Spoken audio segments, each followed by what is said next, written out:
सलाम हिंदुस्तान दोस्तों, Hyderabad vlog series के दूसरे वीडियो में मैं आपको लेकर चल रहा हूं हैदराबाद के गोलकुंडा किला के अंदर और बताऊंगा कुछ शब्दों के अर्थ भी और उनके सेंटेंसेस भी।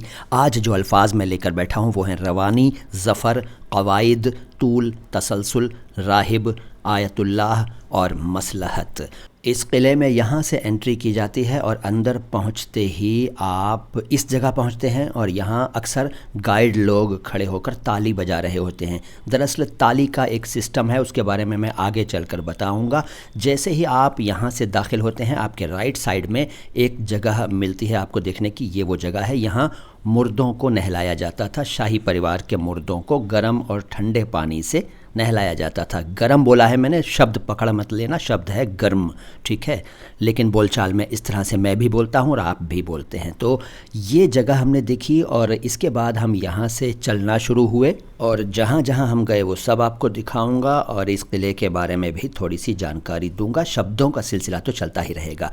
कहा जाता है कि इस किले को 11वीं सदी में काकतीय राजा प्रताप रुद्र ने बनवाया था। बाद में बहमनी सल्तनत का कब्ज़ा इस पर हो गया। उसके बाद कुतुब शाही ख़ानदान ने इस पर अधिकार कर लिया। ये एक ऐसा किला है जिसमें अनेक ऐसी खूबियाँ हैं जो आपने कहीं और देखी सुनी नहीं होंगी। यहाँ तालियों का अलर्ट सिस्टम है, तालियां बजा बजा कर संदेश भेजा जाता था इस किले के एक कोने से दूसरे कोने पर। इस किले की 8000 गज़ लंबी दीवार थी और अभी भी उसके अवशेष हैं। इस दीवार में 8 दरवाजे थे, हैं भी, और खाई थी इसके चारों तरफ।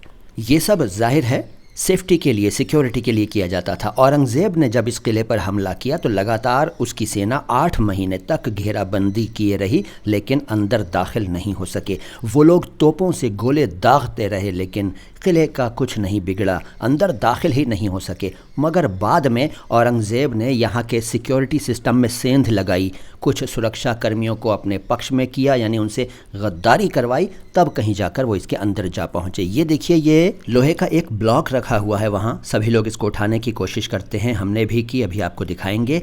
इस ब्लॉक के बारे में गाइड्स बताते हैं कि ये 240 किलो का है और जब यहाँ सैनिकों की भर्ती हुआ करती थी तो हर सैनिक को इसे उठाना पड़ता था। जो नहीं उठा पाता था उसे सैनिक नहीं बनाया जाता था।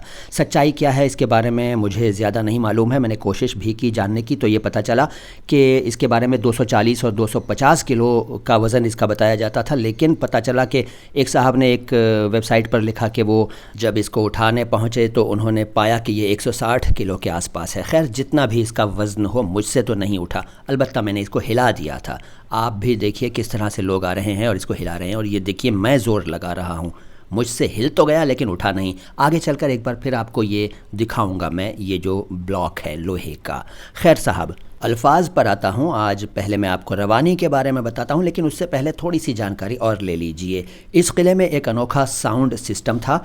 आम सभागार में और सिपाहियों वगैरह के कमरों में की जाने वाली फुसफुसाहट भी बादशाह अपने कमरे में सुन लिया करता था। इस तरह से साउंड सिस्टम यहाँ डेवलप किया गया था। अब सोचिए ज़रा, उस ज़माने में माइक्रोफोन, लाउड स्पीकर वगैरह तो होते नहीं थे, फिर भी बादशाहों ने इस तरह के सिस्टम बना रखे थे। इस किले में कई इमारतें थीं, उनके खंडहर आज भी मौजूद हैं। हर इमारत को कुछ इस तरह डिज़ाइन किया जाता था कि एक ख़ास जगह पर खड़े होकर कुछ बोला जाए तो उस आवाज़ को उस इमारत के हर कोने में सुना जा सकता था। गेट पर ताली बजाई जाए तो 2 किलोमीटर दूर स्थित इस किले के सबसे ऊंचे स्थान पर सुनी जा सकती थी और आज भी सुनी जा सकती है। ये था security system, sound based security. रवानी शब्द का अर्थ है फ्लो, स्पीड, शार्पनेस, प्रवाह, बहाव, सुगमशीलता। रवानी के लिए सबसे अच्छा एग्जाम्पल मेरे जहन में इस वक्त आ रहा है, एक प्यार का नगमा है, मौजों की रवानी है, फिल्म शोर, मुकेश, लता मंगेशकर, याद आया ना। चलिए, अगला शब्द है ज़फ़र। ज़फ़र शब्द उर्दू में अरबी से आया, इसका मतलब है विजय, जीत, विक्ट्री, ट्रम्फ, सक्सेस, सफलता। इसका एग्जाम्पल हो सकता है कि मेरी दुआ है कि तुम्हें ज़फ़र मिले। इसके बाद क़वाइद एक शब्द है, क़वाइद, ये भी अरबी से आया है और इसके कई अर्थ हैं। एक अर्थ है व्याकरण यानी ग्रामर, दूसरा अर्थ है मिलिट्री एक्सरसाइज यानी सैन्य अभ्यास, और क़वाइद कायदा का बहुवचन भी है, यानी अनेक कायदे, बहुत से नियम, क़वाइद।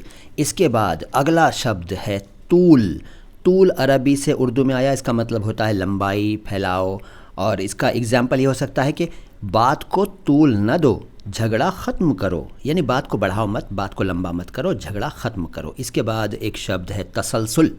तसलसल भी अरबी से उर्दू में आया। इसका मतलब है कॉन्टिन्यूएशन, रवानी, सिलसिला, कड़ी से कड़ी मिलाने की स्थिति, निरंतरता। इसका एग्जाम्पल ये हो सकता है कि अच्छी कहानी वो होती है जिसमें दूसरी खूबियों के साथ साथ तसलसल भी हो। इसके बाद राहिब।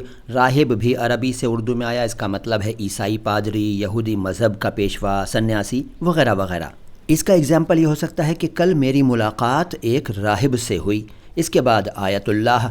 आयतुल्लाह अरबी से उर्दू में आया। इसका मतलब है अल्लाह की निशानी। वैसे ईरान में वहाँ के सबसे बड़े मजहबी रहनुमा को आयतुल्लाह कहा जाता है। एग्जाम्पल की ज़रूरत है क्या? चलिए आगे चलते हैं। अगला शब्द है मसलहत। मसलहत नहीं है, मसलहत है, मसलहत बोल देते हैं। अरबी से उर्दू में आया। इसका मतलब है बेहतरी, भलाई, इरादा, अक्लमंदी, मशवरा, नीति।